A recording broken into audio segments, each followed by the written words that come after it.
Tous, que le Seigneur vous bénisse abondamment. C'est moi, toujours votre humble serviteur, Eli Mongo. C'est le deuxième partie de notre thème, Père, sers Dieu avec persévérance. Enfant de Dieu, vous devez retenir ceci, que celui qui est persévérant, il a aussi de l'espérance. Parce que l'espérance te permettra à toucher les résultats de ta persévérance. Lisez la Bible dans Romains 5, 4, toujours le livre de Romains 8, 25. Vous allez comprendre tout ça. Nous devons savoir que Dieu fait tout en son temps. Il y a aussi des gens qui se posent des questions. Comment connaître le temps de Dieu? Comment connaître le temps de Dieu? Ma soeur, mon frère, pour connaître le temps de Dieu, vous devez marcher selon sa volonté. La volonté de Dieu, il y avait un jour, j'ai avec ses disciples, les disciples ont dit à Jésus, nous t'aimons beaucoup. Jésus a dit, celui qui m'aime, il doit d'abord commencer à observer ma parole, à regarder ma parole, à lire ma parole et à mettre cela en pratique. C'est ce qui nous montre que vous aimez Dieu. Et lorsque vous marchez selon la volonté de Dieu, je vous l'ai dit en vérité, les choses seront plus faciles dans votre vie. Celui qui connaît bien ses promesses, il sera persévérant. Et la persévérance vous aidera à avoir de l'huile dans votre lampe. Souvenez-vous de l'histoire de ces femmes sages et de 5 femmes folles. 5 femmes sages, 5 femmes folles. Les femmes sages avaient de l'huile, beaucoup d'huile, mais pas les 5 femmes folles. L'huile représente le Saint-Esprit. Et le Saint-Esprit vous aidera toujours à avoir de la lumière dans votre vie. Lorsque vous avez le Saint-Esprit, vous avez la vie. La plupart d'enfants de Dieu aujourd'hui n'évoluent pas comme il faut parce qu'ils n'ont pas le Saint-Esprit. C'est pourquoi, pour recevoir le Saint-Esprit, vous devez vous sacrifier dans le jeûne, le prière, marcher dans la crainte de Dieu, aimer Jésus comme Seigneur et Sauveur dans votre vie. C'est pour lisez aussi l'histoire de Jésus. Même Jésus aussi s'est sacrifié, il jeûnait, il priait. Pendant toute la nuit, il prenait son temps de prier, son temps de se sacrifier dans la montagne.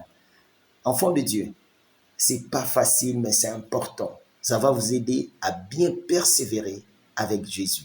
C'est pourquoi, quand tu persévères dans le bien, tu seras mature parce que tu entreras dans l'école de Dieu. Persévère dans le bien. Sachons ceci, c'est difficile de donner la bénédiction à un enfant de Dieu immature. Beaucoup d'enfants d'Israël n'ont pas entré à Canaan à cause de l'immaturité. De la Bible dans Exode 17, 2 à 6. L'immaturité ne te permettra jamais d'entrer à Canaan. Mais oui, à Canaan. À chaque fois qu'ils rencontraient le problème, ils s'est lamenté et ils avaient besoin de retourner en Égypte. Aujourd'hui aussi, c'est la même chose. À chaque fois qu'il y a des difficultés, vous faites la même chose. Tu n'arrives pas à persévérer, mais tu retournes aux choses. Nous avons des chrétiens aujourd'hui, ils ne fumaient plus, mais il est retourné. Il commence à fumer.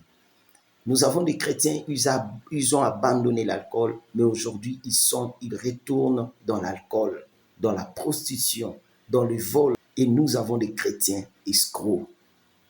Même le pasteur, il y a aussi le pasteur escroc, alors qu'il a déjà abandonné toute cette vie depuis. Tout ça nous montre clairement que tu es immature, tu n'as pas la maturité. Le même personne qui s'est lamenté, c'est le même personne qui ont traversé la mer à sec. Enfant de Dieu, souviens-toi, est-ce que Dieu n'a jamais fait quelque chose de bon dans ta vie? Dieu a déjà beaucoup fait dans ta vie. Aujourd'hui, tu retournes dans les choses que tu avais abandonnées. C'est difficile que tu entres à Canaan. Enfant de Dieu, sachez-le bien, que la persévérance dans le bien t'aidera à connaître tes erreurs du passé pour bien corriger ton présent et ton futur. Persévère dans les biens. Nous avons plus besoin de la volonté et de la détermination pour bien évoluer. Nous devons aussi retenir que la vie a toujours les hauts et les bas. C'est tout à fait normal. Lorsque il y aura toujours les hauts et les bas. Pour descendre, c'est facile, mais pour monter, c'est pas facile. Vous allez dépenser beaucoup d'énergie. Lisez la Bible dans Psaume 91, vous allez le voir.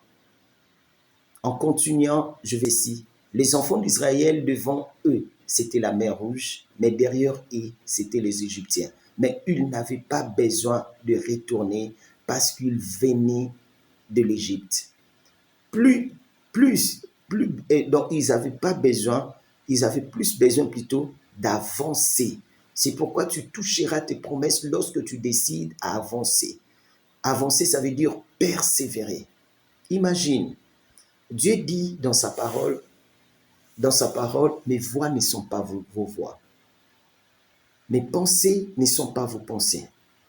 C'est Dieu qui a dit ça. Ne pense pas que selon toi, tu vas faire les choses et tu vas évoluer, c'est difficile. Jésus lui-même est passé par la croix qui représente la honte, la faiblesse et la défaite. Alors que c'est la seule clé à l'accès, qui a l'accès à la gloire, la puissance, voire même la sagesse et la victoire. C'est tout à fait normal que certaines choses arrivent, mais vous devez toujours garder votre morale. Ayez confiance à Dieu et croyez, vous allez arriver. Que le Seigneur vous bénisse abondamment. Je me nomme le pasteur Élie Mongo. C'est la deuxième partie de notre thème, Sers Dieu avec persévérance. Que Dieu vous bénisse. Vous êtes bénis.